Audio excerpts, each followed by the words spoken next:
Hello guys, my name is Arad. आप देख रहे हैं आरक YouTube channel. Today we are going live. Edit bit link. Okay.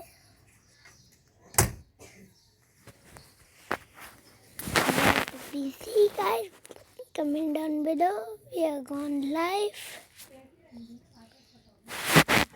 Yummy besan laddus with the smell of onions. Try this anti-smell liquid for odor-free utensils. Live guys. It's the Farm Easy Grand Republic Day Sale. Enjoy flat 18% off plus 20% cashback. Order now.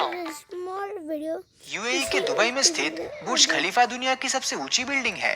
इसकी total height 829.8 metres है और इसमें total 154 floors है. तो क्या बुर्ज खलीफा पर भी कोई हमला कर सकता है? आज की वीडियो में हम आपको यही बताने वाले हैं. बुर्ज खलीफा को साल 2009 में बनाकर तैयार किया गया था और तब से लेकर अब तक ये दुनिया की सबसे ऊंची बिल्डिंग बनी हुई है. अगर हम इसे इंडिया की टॉलेस्ट बिल्डिंग वर्ल्ड 1 से कंपेयर करें तो ये उससे 3 गुना ज्यादा ऊंची है. इसका नाम यूएई के रूलर शेख खलीफा के नाम पर रखा गया है और इसको बनाने में गवर्नमेंट ऑफ यूएई के साथ इमारत डेवलपर्स नाम की कंपनी ने फंडिंग की है.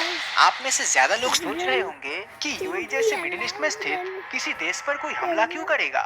आई थिंक कुछ हद तक तो ये बात ठीक है, लेकिन अगर हम ध्यान से सोचें तो बुर्ज खलीफा पर हमला होने के काफी सारे रीजंस बन सकते हैं. सबसे पहला कारण दुबई शहर की इकोनॉमिक डिस्पैरिटी. जी हाँ, हम सभी दुबई को एक बहुत ही रिच सिटी के तौर पे एज्यूम करते हैं, लेकिन इसका एक दूसरा पक्ष भी है और वो ये है कि यहाँ पर भी मिडिल क्लास और पुअर लोग रहते हैं. अमीर और गरीब लोगों के बीच का अंतर आप स्क्रीन पर दिख रही फोटोज से आसानी से समझ सकते हैं. यूएई की गवर्नमेंट बुर्ज खलीफा जैसी आलीशान और महंगी बिल्डिंग्स को बनाने के लिए पानी की तरह पैसा बहाती है, जबकि यहाँ के गरीब लोगों के लिए इतना पैसा स्पेंड नहीं किया जाता. एक तरफ जहाँ अमीरों के लिए बड़े बड़े होटल्स बने हुए हैं, वहीं कई गरीब लोग 2 वक्त के खाने के लिए पैसे भी नहीं जुटा पाते. पैसे से याद आया, आज मैं आपको एक एप्लीकेशन के बारे में बताना चाहूंगा जिसका नाम है जंगली रमी. ये एक ऑनलाइन मोबाइल गेम है जिसमें 20 मिलियन से भी ज्यादा यूजर्स है. रमी इंडिया में लीगल है और इसे गैम्बलिंग कंसीडर नहीं किया जाता by the court of law.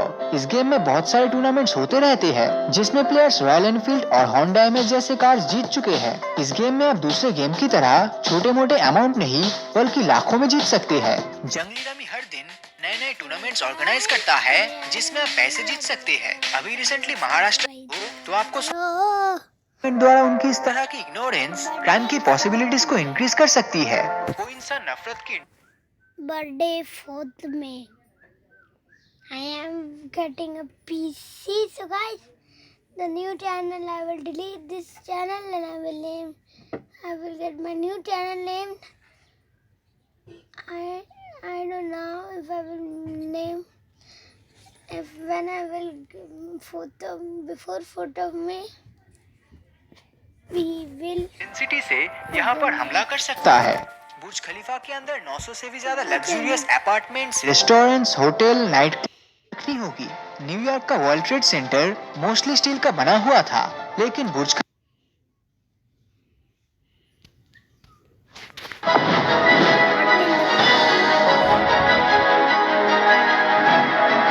क्या आपने कभी सोचा है कि दुनिया की सबसे बड़ी प्रतिमा और दुनिया की सबसे मशहूर प्रतिमा के बीच कंपैरिजन किया जाए तो कैसा रहेगा? जी हाँ, मैं बात कर रही हूँ स्टैच्यू ऑफ यूनिटी और स्टैच्यू ऑफ लिबर्टी की, जो दुनिया की 2 ऐसी अहम प्रतिमाएं हैं जिन्हें आज के दौर में लगभग हर व्यक्ति जानता है. पर इन दोनों में से कौन सी प्रतिमा में ज्यादा तथ्य और खूबियां होंगी, ये जानना बेशक बेहद ही दिलचस्प होगा.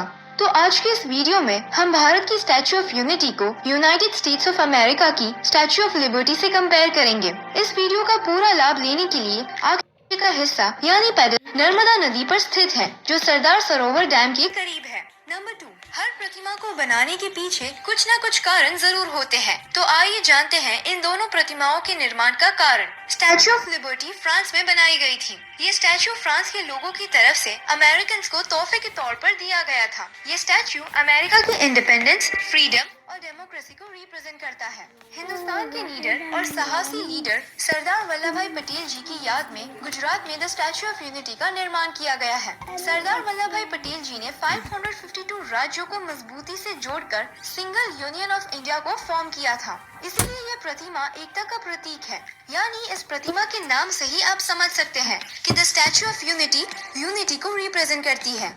नंबर 3, स्टैचू ऑफ लिबर्टी के कंस्ट्रक्शन की शुरुआत फ्रांस में साल 1876 में हुई थी, जिसके बाद साल 1884 में इसका कंस्ट्रक्शन कंप्लीट कर दिया गया और 1885 में इसे अमेरिका को गिफ्ट किया गया। इस प्रतिमा को रोमन गॉडेस ऑफ फ्रीडम से प्रेरणा लेते हुए बनाया गया था। पैरों से लेकर हाथ में पकड़ी टॉर्च तक इस स्टैचू की लंबाई 154 फीट है और जमीन से अगर पूरे स्टैचू की लंबाई देखी जाए तो ये 305 फीट लंबी यानी 22 मंजिल की इमारत जितनी है। इस स्टैचू का वजन 225 टन है और इसे स्टील और कॉपर से बनाया गया है, यानी ये प्रतिमा तांबे से बनाई गई है। वहीं स्टैचू ऑफ यूनिटी की ऊंचाई जमीन के ऊपर 790 फीट है, जो इसे दुनिया की सबसे विशाल और लंबी प्रतिमा बनाती है। स्टैचू ऑफ यूनिटी अमेरिका की स्टैचू ऑफ लिबर्टी से 2 गुना लंबी है। इसका कुल वजन 2000 टन से भी ज्यादा है। नंबर 4, अमेरिका की स्टैचू ऑफ लिबर्टी आज से 135 साल पहले बनाई गई थी, इसीलिए ये बताना मुश्किल है कि इसमें कितने वर्कर्स का इस्तेमाल किया गया था।